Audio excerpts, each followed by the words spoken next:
याद करिए किस किस प्रकार की त्रासदी थी 1971 में, 1973 में, 1976 और 1978 में।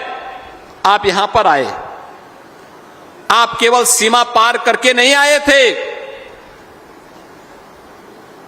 अपने साथ टूटे हुए सपनों को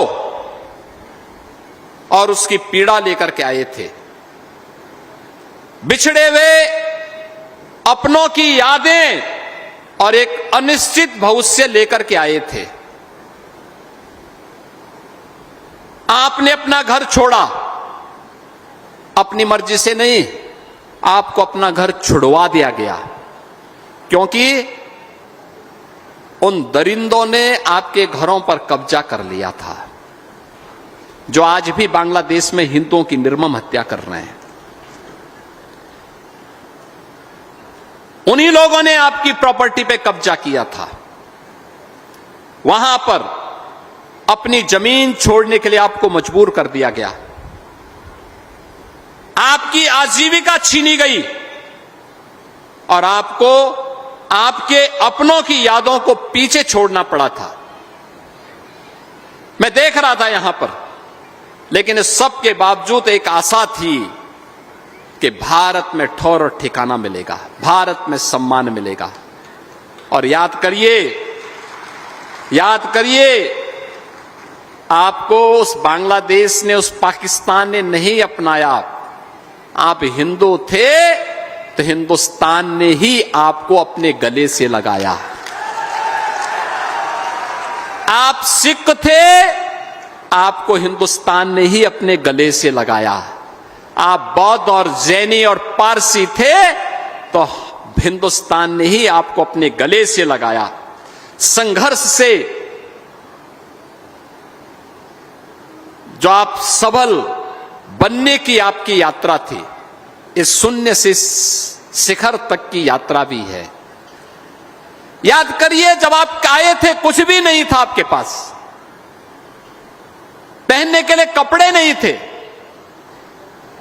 कुछ भी सहारा नहीं था। और आज मैं देख रहा था, यहां पर हमने देखा है, ये केवल एक आपकी विस्थापन की कहानी नहीं थी, केवल आपकी अपनी एक अपनों से बिछड़ने की कहानी नहीं थी, एक साहस का था, संघर्ष का था, अदम्य जीवटता की भी एक अमर गाथा है ये। आज पसीने को उसका अधिकार मिला है।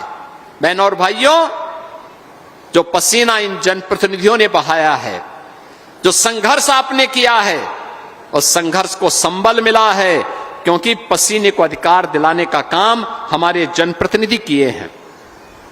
परिश्रम को परिणति तक बदलते हुए आप अपनी आंखों से देख रहे हैं। संघर्ष उसकी पहचान को मिल रही है और आपके भविष्य को अब एक अस्थायित्व मिला है।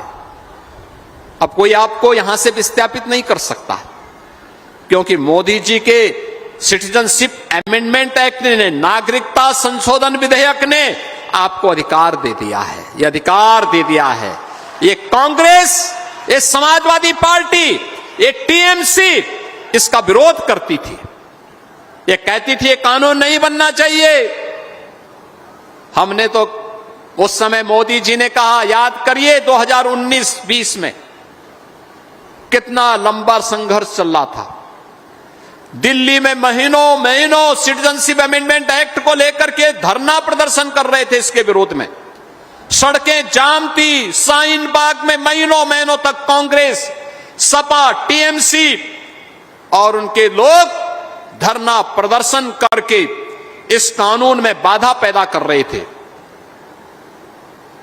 लेकिन मोदी जी हैं कि हटने वाले नहीं पीछे, वे हटे नहीं, डिगे नहीं।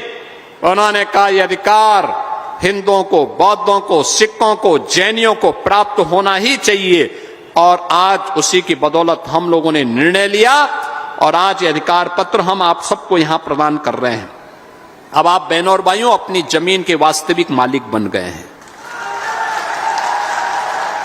अब आपको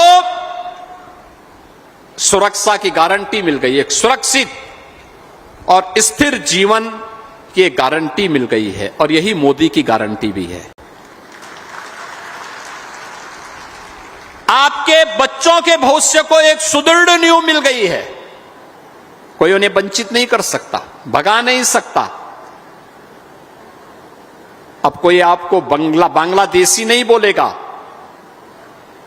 बांग्ला भाषी बोलेंगे, क्योंकि बांग्ला भाषी भी भारत का नागरिक है। और यह अधिकार आज आपको प्राप्त हुआ है।